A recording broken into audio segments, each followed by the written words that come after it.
La jeune fille entre pour un poste de nounou et voit la précédente se faire jeter comme une ordure. Elle ne parle même pas encore, que le PDG ennuyeux pointe du doigt et ordonne de la virer aussi. Elle est à 2 secondes de se faire expulser, quand le frère cadet du PDG intervient pour l'arrêter. Il l'engage sur le champ, sans entretien. Il traîne le majordome et lui assigne une chambre, car elle est la 100e nounou qu'il engage. Et le PDG ennuyeux a viré les 99 premières. Même avec la gentillesse de son frère, le PDG ennuyeux promet qu'elle ne tiendra pas 3 jours. Mais la jeune fille ne sait rien. Elle saute juste partout dans sa nouvelle chambre, comme si elle était à Disneyland.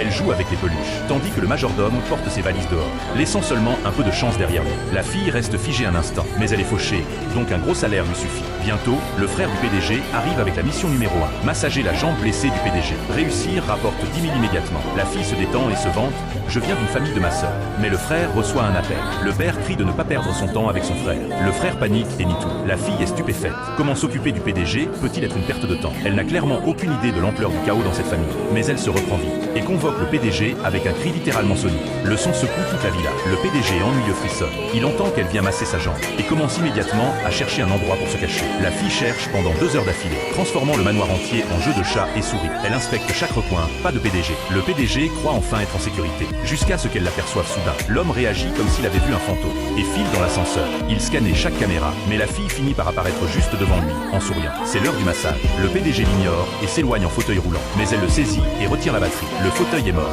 Aucun mouvement, le PDG est à 2 doigts de jurer. Il tente de pousser les roues à la main, mais la fille appuie sur le frein. Elle sourit: maintenant, tu es enfin à moi.